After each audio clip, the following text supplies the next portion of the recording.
Godine 1979. umire John Wayne, u Sahari na pola sata pada snijeg, počinje sovjetsko-afganistanski rat, a rađaju se Stipe Pletikosa, Ivano Balić i Ivica Kostelić. Te nevjerojatne 1979. Split je domaćin 8. mediteranskih igara, pa grad Baluna i Hrvatska konačno dobivaju najljepši stadion na ovim prostorima.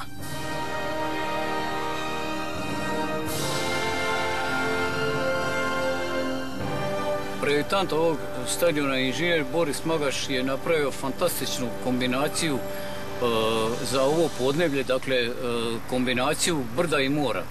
Ova poljudska ljepotica ili poljudska školjka je sklop kamena i mora, zato što je sjeverno od ovog stadiona na 5 km se nalazi brdo, a 500 metara niže na jugu nalazi se more.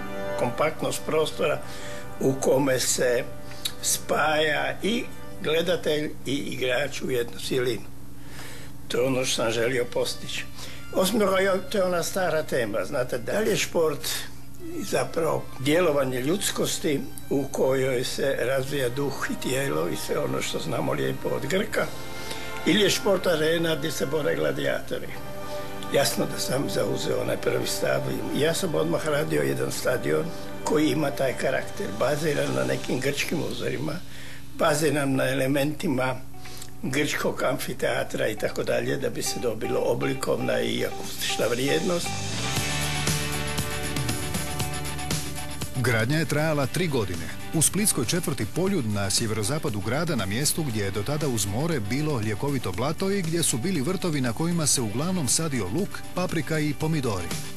22 metra temelje ovoga stadiona su kopani u zemlju, dok se nije naišlo na tvrdo tlo da bi mogli stadion biti statički siguran. Prilikom gledanja koliko može biti ljudi i kolika je sigurnost, za potrebe ispitivanja u našoj nekadašnjoj tvornici plastika napravili su se veliki, ogromni baloni od plastike koji su bili svaki težak 200 tona. I unutra su napunjeni vodom i ti baloni su se valjali po tribinama, imitirajući gledaoce koji uslijed datog gola ili ničega skaču. Dakle, utvrđeno je da na stadionu može bez ikakvog problema boraviti preko 150.000 ljudi, a da se stadionu ništa ne dogodi. Je li istina da je ova arhitektura bila uzor i referenca drugim stadionima u svijetu? Japanci nisu došli ovdje pa su to vidjeli, nego su to vidjeli valjda na sredstvima informiranja. U tom smislu su se zainteresirali i pokušali su nešto slično kopirati kao što je Poljud. Bili su oduševljeni, to zahvaljujući našem arhitektu i projektantu gospodinu Magašu. Tako da je dosta stadiona i u svijetu, ne samo u Japanu, ima šta su recimo pokušali kopirati Poljud, ali nisu nikad napravili ovako lijepi stadion. Stadion je natkrit sa 2 krovne konstrukcije, tada jedine u svijetu, dakle samo nosive, da nema onih potpornih stupova koji smetaju gledalcima. Te 2 krovne konstrukcije raspona su 204 puta 47 metara i prekrivene su sa 2800 leksan ploča. To su ploče koje propuštaju najmanji protok svjetla, dakle za vrijeme sunčanog dana, da je šta manje svjetla među publiku, a da je šta više svjetla na samom terenu. Kada je stadion napravljen, krov je bio potpuno proziran i onda smo noćnu utakmicu mogli gledati cijegle. Sad kako vidite, jedan dio stadiona se ne vidi. Međutim, s godinama je napadala kiša, prašina, ovo nije to više tako lijepo kao što je bilo. Kažu čak da će morati poduzeti neko čišćenje radi težine, sad čuva da se priča. Neke pucaju, zavisi od pozicije, dosta i vanjskih utjecaja samih ploča, pogotovo što je garantni rok leksan ploča 20 godina. A evo, prošlo je 35. Imamo ideje pri zamjeni leksan ploča da pokušamo u suradnji s projektantima ići na zamjenu s tim da stavimo ove elektropanele za proizvodnju električne energije. S time da bi zadovoljali svoje potrebe onda. Ne mora biti cijeli krov. Vidite, po proračunu na koji će nam trebati da se jedan dio energije koji mi koristimo, koji nije mali, a na drugi dajemo u prodaju na tržište. Ali sad, kako će ta ideja zaživiti još ne znam, ali pokrenuta je. Navodno je te 1979. napravljen sustav cijevi koji bi prao te ploče, ali nažalost to ne radi. Postoji li kakva opasnost od nagomilane prljavštine i korozije? Za sad nije neki veliki problem sama konstrukcija krovna, to moram reći, jer postoji atestna dokumentacija koja se radi svake godine i to je po propisima HNS-a, šaljemo izvješća za dobivanje licence. Međutim, krajnje je vrijeme da počnemo sa sanacijom. Jedan od najupečatljivijih utisaka koje TV reporteri ponesu s Poljuda sigurno je jedinstveni adrenalinski šou u kabinama pričvršćenim za krov. To su takozvane KIS kabine, znači iz jednog dijela se tu upravlja semaforom, razglasom i jedan dio koriste novinari za svoje potrebe. Jedinstvene su jer su viseće i jako je interesantno i u njima boraviti kad je utakmica, prava velika utakmica, jel? Pogotovo kad padne gol, onda je osjećaš kako u stvari izgleda potres u Japanu kad je tsunami i tako nešto. Te kabine vibriraju otprilike 5 do 6 cm, šta nije za onoga koji je prvi put nije niti malo ugodan osjećaj. Po kapacitetu najveći svjetski stadion je Rungrado Mayday Stadium u Pjongjangu u Sjevernoj Koreji sa 150.000 gledatelja. Slijedi ga Maracana u Rio de Janeiru s prvotnim kapacitetom od 120.000 gledatelja, te stadion Estadio Azteca u Mexico Cityu sa 114.500 gledatelja. Rekord Poljuda je 65.000 gledatelja na utakmici s Dinamom 1982. Projektu je bilo da stadion može primiti 50.000 gledalaca, međutim kasnije uredbom UEFA se to smanjilo i sada na stadion ima točno 34.197 stolica. Sam stadion je 76.000 kvadrata. Od toga vam na sportski dio izlazi negdje oko 56.000 kvadrata. Drugo su komercijalni smještaji, sadržaji, okoliš, parkirališta, travnate površine. Dakle, u prizemlju se nalazi oružarnica, nalazi se 7 slačionica, 2 ambulante, prostorija za suca, prostorija za delegata, prostorija za protokol, dvorana sa umjetnom travom 40 puta 40 metara koju je Hajduk prije 35 godina, morate znati, jedini uz Ajaxa je imao, nogometni klub Ajax je imao istu takvu dvoranu, ali duplo manju. Dakle, naša je prva i najveća na području Europe u to vrijeme. Gore na katu nalazi se hotel karantena sa 15 soba A kategorije za igrače kada se nalaze u karanteni prije neke važne utakmice. Tu se još nalazi restoran sa 100 sjedećih mjesta, također za igrače. Glavno igralište pokriveno je prirodnom travom dimenzija 105 puta 68 metara, dakle površine od 7140 metara kvadratnih, što je jednako 17 košarkaških terena. Na tu površinu stane otprilike 4958 šugamana ili ručnika za plažu, a osposobljeno je i za atletska natjecanja. U ono vrijeme kada se gradio stadion, na njemu su bili ovi perouređaji, dakle ventili koji iskaču i ravnomjerno poljevaju stadion, što je bilo čudo. Dakle, bilo je poslije utakmice gledalaca koji su, rekao bih, ostali da vide kad će ti izletiti ti ventili, da vide kako se to automatski na pritisku dugme poljeva cijeli stadion. Normalno prije se to poljevalo gumama i tako dalje i tako dalje. Travnjak vizualno, kad pogledate, ovako divno izgleda, pa ja mislim da površinski i nema u Hrvatskoj boljeg terena. Međutim, 35 godina se na njemu nije poduzimao nikakvi veći rad. Kad se radio stadion 79. umjesto škriljavca je postavljen vapnenac. Nakon 35 godina on se pretvorio u jednu betonsku, rekao bi, konstrukciju, skoro armiranu. Tako da kad su velike kiše, imamo velikih problema kod odvodnje vode.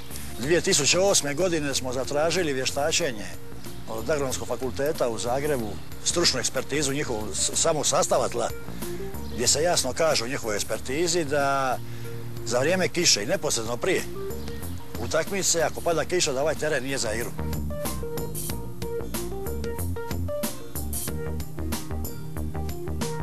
Stadion je osvjetljen sa 620 reflektora jačine 1500 luksa, što i danas spadaju u red najbolje osvjetljenih stadiona u Europi.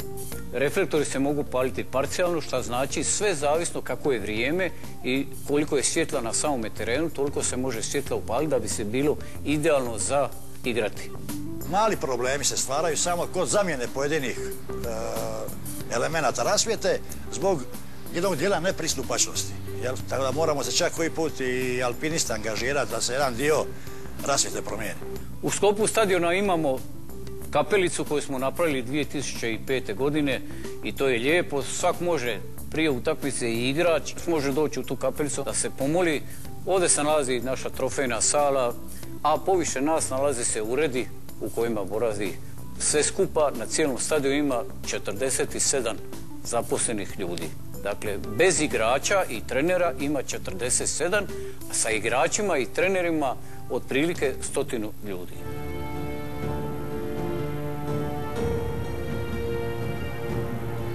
Kraj stadiona nam je jako zanimljivo živi, pogotovo kad su utakmice, kad je gužva, kad je strka, kad je frka. Meni je to ne smeta, ja volim kad ima puno ljudi. A ono što mi se posebno sviđa, to je kad cijeli stadion pjeva, odavde to sluša, to je nešto fantastično. I to je tako lijepo, čovjek se naježi kad to sluša. A akustika na samom stadionu je više nego fantastično, treba čovjek doživjeti kada je na stadionu bilo za vrijeme recimo utakmice Dinama ili Hamburgera po 60.000 ljudi, pa taj huk koji se doslovno ozvanja kao morski valovi kad je najveća oluja. I kad dođe na ovaj stadion uvijek mi kažemo, uvijek neki žmarci kroz mene prođu. I pogotovo kad bi izašao na teren prije utakmice, pogotovo ako bi bio derbi protiv Dinama ili neku veliku europsku utakmicu, ja kad bi izašao na teren više mogu reći nisam bio čovjek. Bio bi kao životinja, čak ne bi se trebao ni zagrijat, ni ništa, mogao bi stati odmah na gol i to je nešto neopisivo. Ko to nije doživio, ko nije izašao ovdje 45 minuta prije utakmice i kad čuje huk navijača, Torcide, to je nešto neopisivo.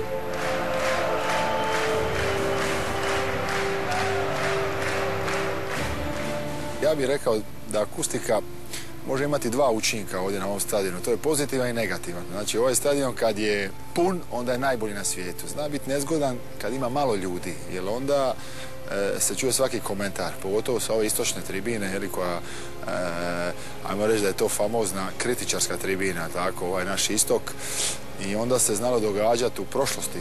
Znači, to je činjenica da su pojedini igrači, kad je bilo malo ljudi na stadionu, tražili od kapetana da prvo poluvreme napadaju na sjever, jer on je bio lijevi bočni, da može biti na zapadu, ne na istoku. Jer mu se događalo, ako bi krenulo loše, to bi bile uvrede sa istoka i to su bili problemi. Znači, znalo se utjecati negativno na učinak pojedinih igrača na terenu. To je jedino što ja stvarno ne volim, igrači voljeli da nema atletske staze. Onda je to bila jedna fantazija, ali ko zna koliko bi se onda prekinilo ovdje utakmica, da je publika blizu igrališta. Stadion kao stadion je jedan dio koji tvori cijelinu, prije svega sa Torcidom, ali onda i sa svim ostalim navijačima koji dolaze sa svih krajeva Dalmacije. Znači, ljubav prema nogometu je ovdje nemoguća u Splitu. Ja mislim da je to jedan svjetski fenomen. A ovo je jedno mjesto koje taj fenomen spaja. Ne bi se mijenjala za ovaj pogled s nikim na svijetu, jer ovdje je prekrasno. Kad zapjevaju Dalmaciju, onu pjesmu Alena Nižetića i kad cijeli stadion, oni puste najprije na razglas, pa kad dođe refren, razglas potpuno utiša i onda se cijeli stadion trese od pjesme. Ja se sva naježim, to mi je nešto fantastično, svaki put. Ovo sam naučila na stadionu, kako pozdravlja Hajduka, kako mahat. Hajduk, Hajduk, volimo te Hajduče, ti si nama sve.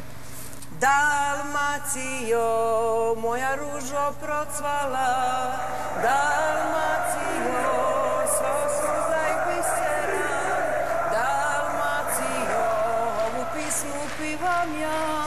Hajduk, Hajduk, Hajduk. Budućnost. Bila je u planu rekonstrukcija stadiona za eventualni Euro 2012. u Hrvatskoj i Mađarskoj, u kojoj se planiralo gotovo potpuno natkrivanje stadiona, spuštanje tribina do atletske staze te povećanje kapaciteta na 44.000 gledatelja. No, do neke iduće prilike. Ja osobno mislim da što vrijeme više prolazi, to ćemo biti vredniji. Jer će biti dokumenat jednog vremena koje je izraklo istinu o sportskim stadionima. Vi koji niste bili na ovom stadionu, dođite, vidite najljepši stadion u Hrvatskoj, dođite na utakmicu i vidite najbolju publiku na kugli zemaljskoj u našu splitsku Torcidu.